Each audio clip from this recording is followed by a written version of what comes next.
गौतम बुद्ध अपने ध्यान में बैठे थे कि वहां पर एक आदमी आया। ये आदमी अपने आलसीपने से बहुत ज्यादा परेशान था।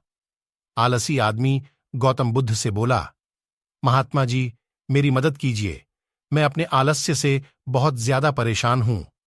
आप ही कोई उपाय बताइए जिससे मैं आलसीपन से छुटकारा पा सकूं। गौतम बुद्ध ने उस व्यक्ति से कहा, पहले मुझे यह बताओ कि तुम्हें क्यों लगता है कि तुम आलसी हो। आलसी आदमी बोला, सिर्फ मुझे नहीं, मेरे परिवार वालों को और मेरे आसपास के सभी लोगों को ऐसा लगता है कि मैं आलसी हूं। गौतम बुद्ध ने फिर उससे पूछा, क्या तुम जानते हो आलस्य होता क्या है? आलसी व्यक्ति बोला, नहीं, मैं नहीं जानता, किंतु मैं इतना जरूर जानता हूं कि आलस्य बहुत बुरी चीज है। इसकी वजह से मुझे बहुत नुकसान हुआ है जीवन में। गौतम बुद्ध बोले, जिस परेशानी से तुम छुटकारा पाना चाहते हो, पहले उसके बारे में पूरी जानकारी ले लोगे तो उससे छुटकारा पाना आसान हो जाएगा। आलसी व्यक्ति बोला, भगवान, इतनी बुद्धि तो मुझ में नहीं है, आप ही मुझे इस समस्या के बारे में जानकारी दीजिए। गौतम बुद्ध बोले, आलस्य एक मानसिक अवस्था है, एक विचार है जिसे जाने अनजाने में हम खुद ही जन्म देते हैं। आलस्य दो मूलभूत कारणों की वजह से ही जन्म लेता है, एक है शारीरिक और दूसरा मानसिक।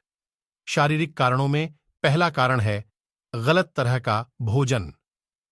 हम सभी जानते हैं कि हमारे शरीर को भोजन से ऊर्जा मिलती है, और यह ऊर्जा सजीव चीजों से मिले तो अच्छी, यानी कि प्राकृतिक रूप से जो हमें भोजन की वस्तुएं प्राप्त होती हैं, उनसे अगर यह ऊर्जा मिले तो हमारा शरीर इससे अच्छी ऊर्जा प्राप्त करता है। इससे उलट यदि हम निर्जीव वस्तुओं से ऊर्जा प्राप्त करते हैं तो यह हमें आलस्य की ओर लेकर जाती है। दूसरा कारण, हमारी शारीरिक गतिविधियां भी हमें आलस्य के चंगुल में फंसा सकती है। गौतम बुद्ध ने आलसी व्यक्ति को अपने शिष्यों की तरफ इशारा करते हुए कहा कि देखो, इनके चलने, फिरने, बैठने के तरीकों में तुम्हें कुछ अलग नजर आ रहा है। जब आलसी व्यक्ति कुछ समझ नहीं पाया, तब गौतम बुद्ध ने उससे कहा, मेरे शिष्य जब भी बैठते हैं तो वे रीढ़ की हड्डी को एकदम सीधा रखते हुए बैठते हैं। चलते हैं तो उनके दोनों पैरों के बीच अच्छे से संतुलन बना रहता है, और जब वह सोते हैं तो उनका शरीर एकदम शिथिल रहता है। ऐसा करने से उन्हें रात्रि में एकदम सही तरीके से नींद आती है। आलसी व्यक्ति बोला, लेकिन नींद तो आलस्य का की एक स्वरूप है।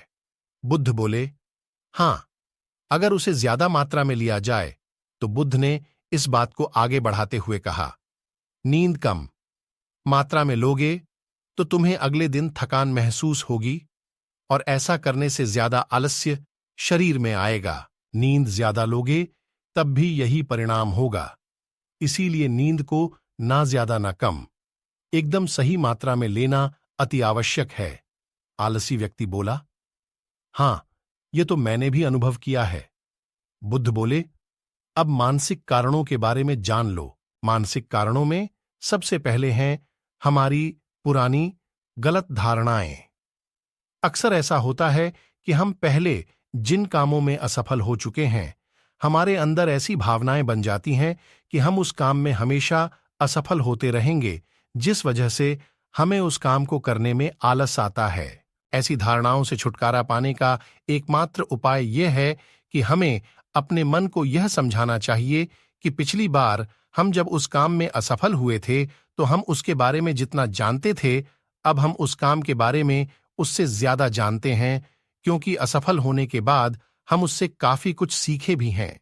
बुद्ध बोले, दूसरा कारण है आलसी और कामचोर लोगों की संगत।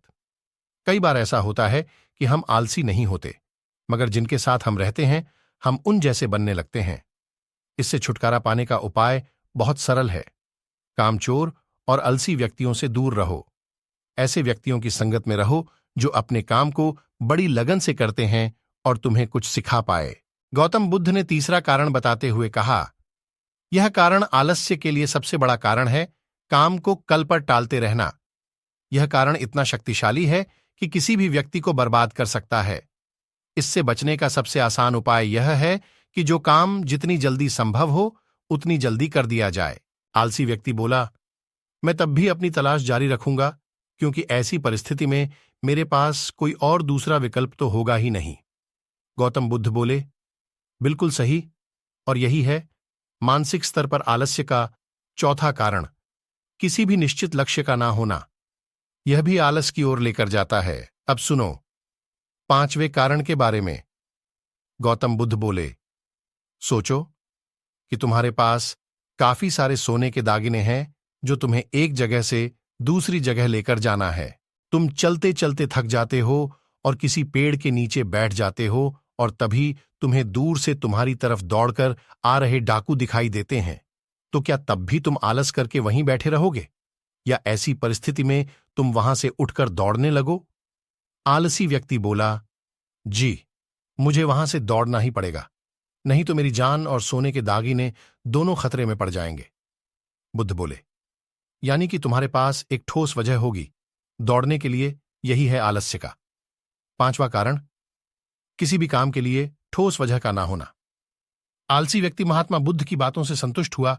वह बोला, महात्मा जी, मैं अब आलस्य के बारे में सब कुछ जान चुका हूं, और अब मैं इन सभी कारणों पर काम करूंगा और अपने आलस्य को दूर भगा दूंगा। दोस्तों, आशा करता हूं गौतम बुद्ध और आलसी व्यक्ति की कहानी आपको अच्छी लगी होगी।